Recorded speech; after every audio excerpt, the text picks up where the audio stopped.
to be in your presence, to sit at your feet, where your love surrounds me and makes me complete.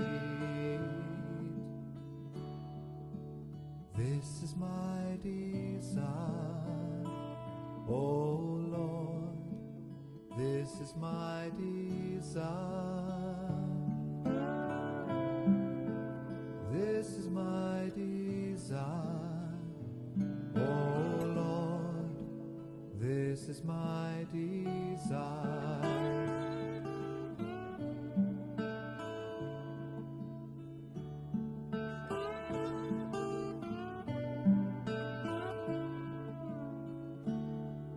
To rest in your presence, not rushing away, to cherish each moment. Here I would stay. This is my desire, oh Lord, this is my desire. This is my desire, oh Lord, this is my desire. A blessed good morning and welcome to our devotions for today, Tuesday, in this day, first week of Advent, a time when our focus is on preparation, being present, being alert, being awake.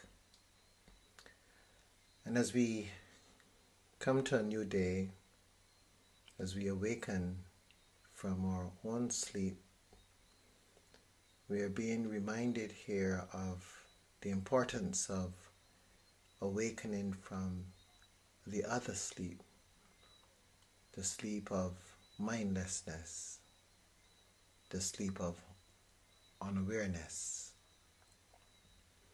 the sleep of not being present and not being aware and ready. And we recognize this in the midst of a world that is in turmoil in so many different ways. There is so much going on in our world around us. And there's also so much going on in our world within us. And so many of us are lost. So many of us are filled with anxiety and fear because we don't know where to turn.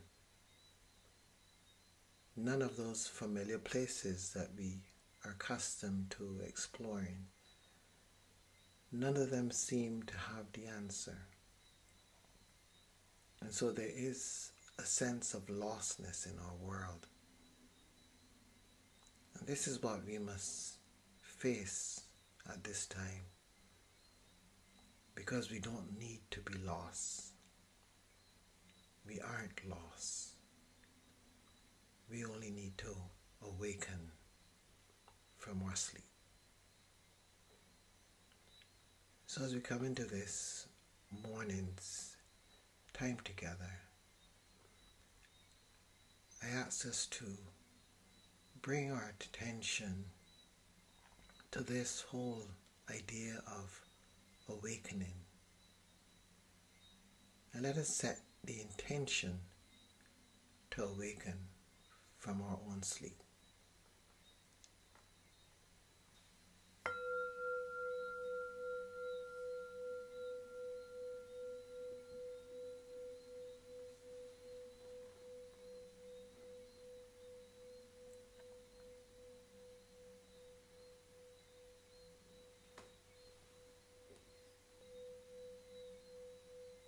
Here we are once again in that place of stillness, of quiet, of peace.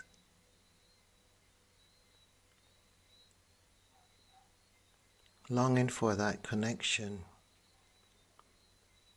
that enables us to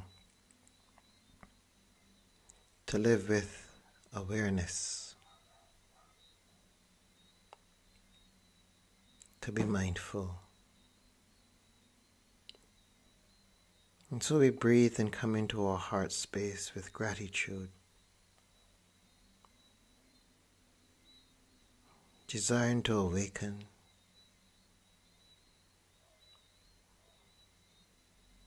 desiring to understand who we are,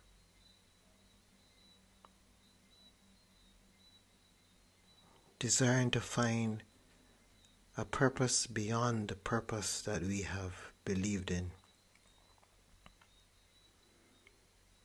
a purpose that is not temporal, not subject to decay, but a purpose that is eternal, without end.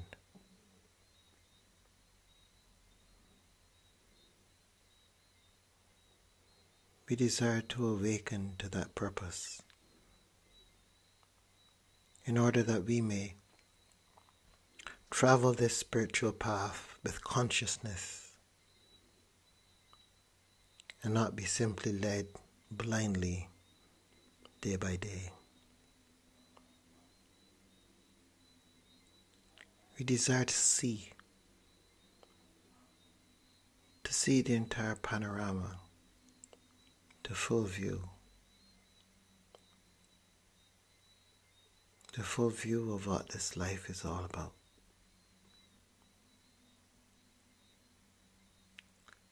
We desire to see for ourselves and not simply rest on the testimony of others, especially others speaking a long time ago, whose words we're not even sure are the words that they uttered.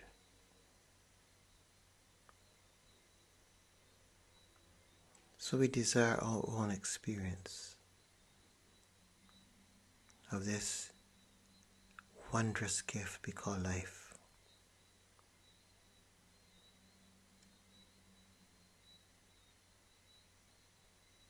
For too long, we have simply allowed it to pass by, as though we are asleep in a dream.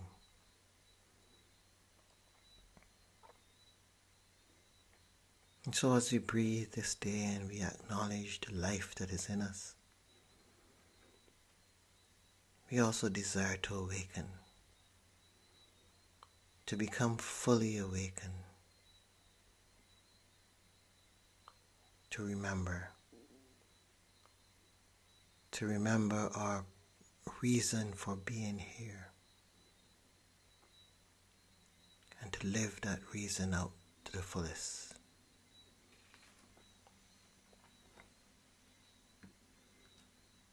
So in this quiet space this day, we hold that desire as though it has already occurred, that we are fully awakened. And we hold in our imagination that I am awake. I am fully awake. And we seek to behave as persons who are awake, recognizing those actions that reinforce the idea that we are asleep.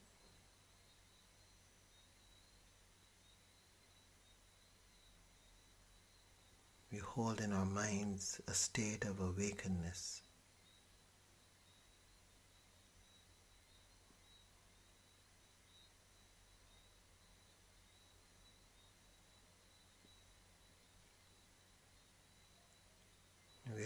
light to shine on our state of awakeness, cause it to be brightened.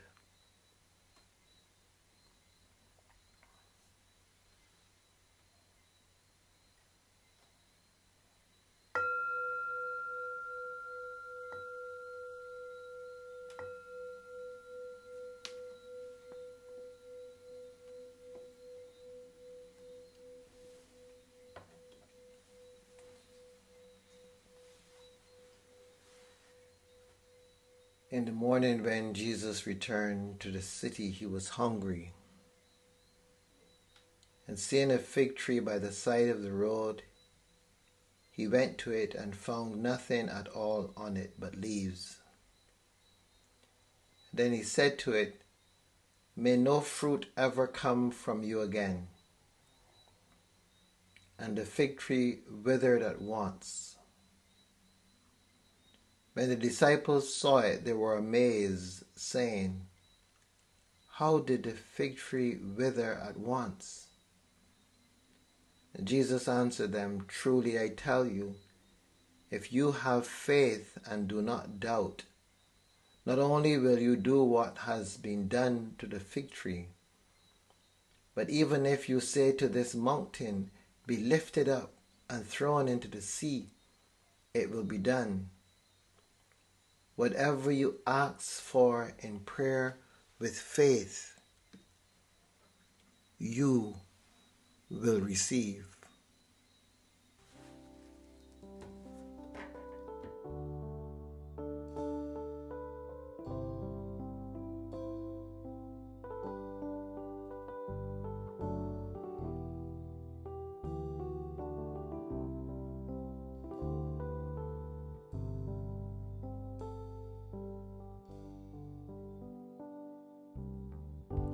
Lord, I come to you. Let my heart be changed, renewed, flowing from the grace that I found in you.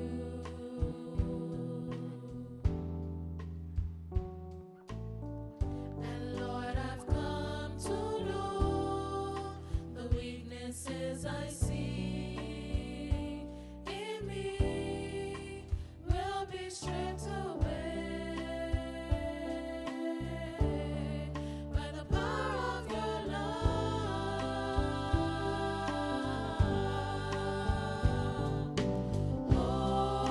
Hold me close, let your love surround me. Bring me near, draw me to your side. And as I wait, I'll rise up like the eagle, and I will soar with you. Your spirit leads me on by the power of your love.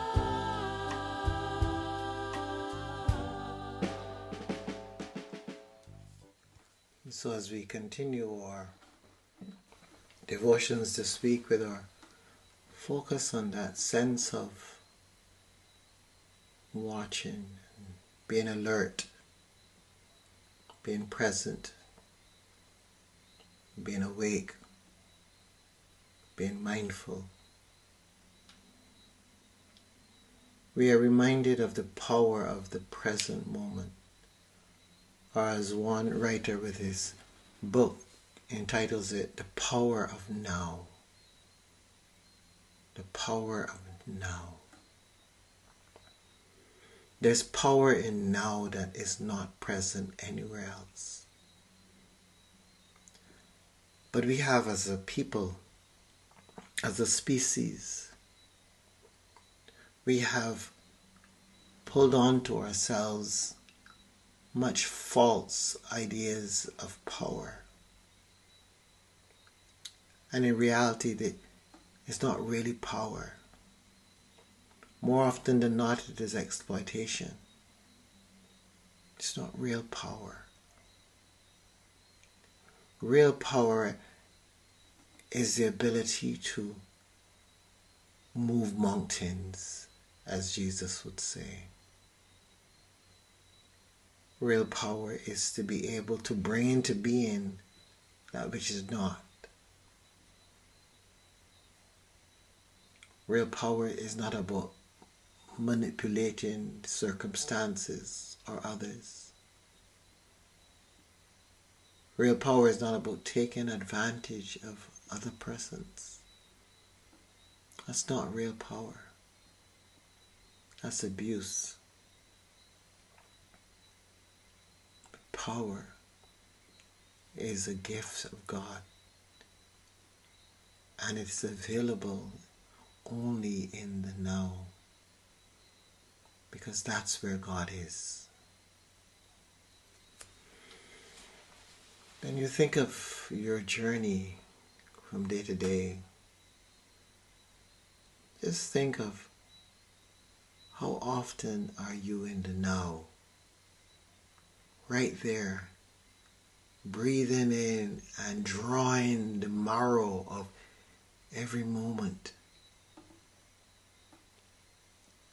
taking each moment for all that it offers and basking in the presence. How often in your day do you simply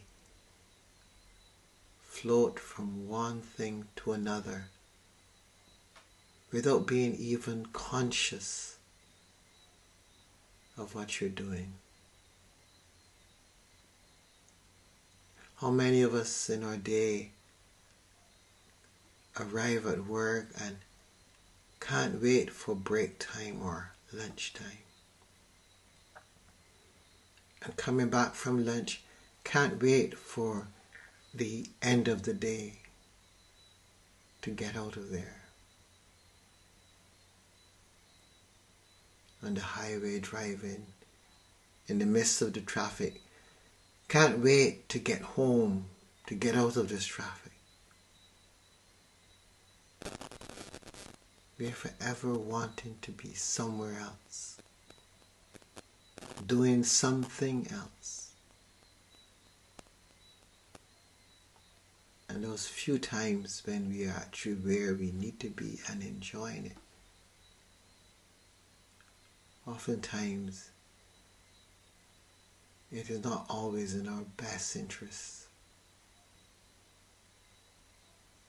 Oftentimes it may be, yes, just another way of trying to forget something.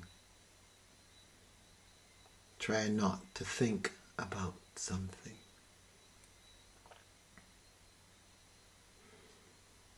So little of our time is spent grounded in the moment. In the reading for today that I shared a few moments ago,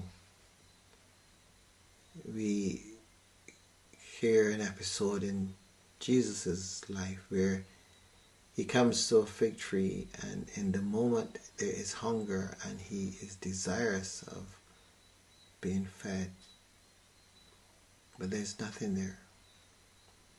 And we're told he cursed the fig tree that it should never bear again. It is, in a sense, taking up space that something else could have. It is not where it needs to be. It is not producing as it ought to produce.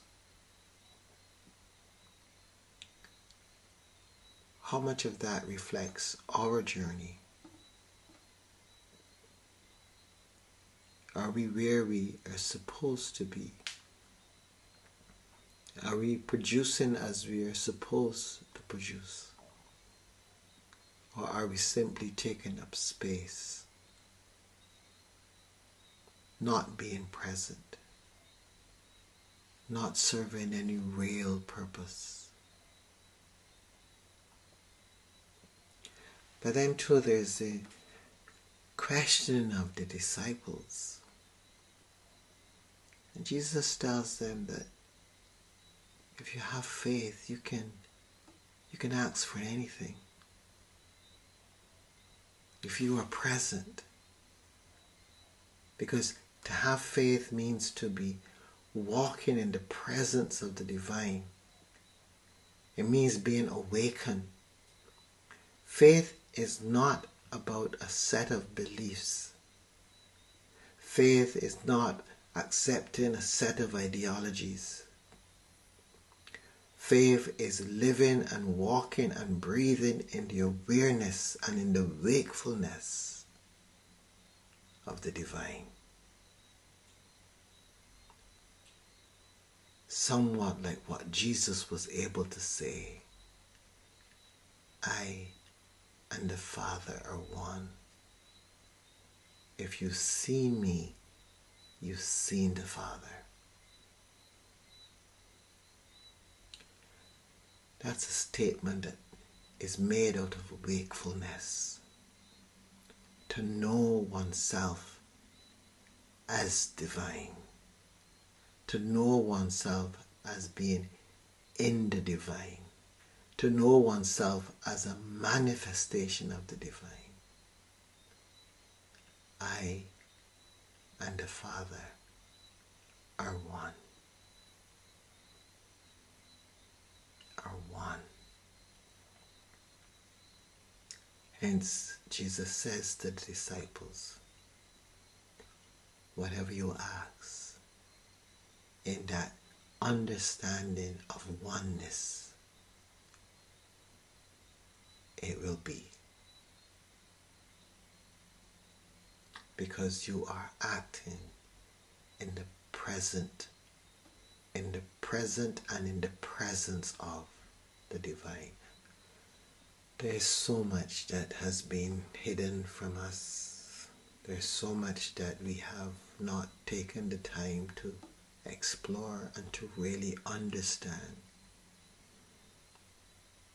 But the world is awakening. Persons are becoming awake. And they are listening. And they are engaging. And they are finding themselves once more. They are hearing the words of Jesus not in the way that they have been shared for decades, but they're hearing the words of Jesus afresh. And they are coming back to those words with a new understanding, a deeper understanding. And it is amazing, because Jesus constantly said, those who have ears, let them hear. He suggests in a sense that there are many who will be listening but not hear. Not hear at the depth that is required, because they are asleep as they are listening. To really hear the words of Jesus, you have to be awake. And when you are awake, you will hear a different message. And that message comes with the divine power. So that yes, you're able to receive whatever you ask, because you are awake. It is not a willy-nilly asking for things. It's a building of wakefulness, which in another sense is the building of faith. And then speaking things into being out of that faith. Yes, ask anything you desire, and you will receive if you have faith.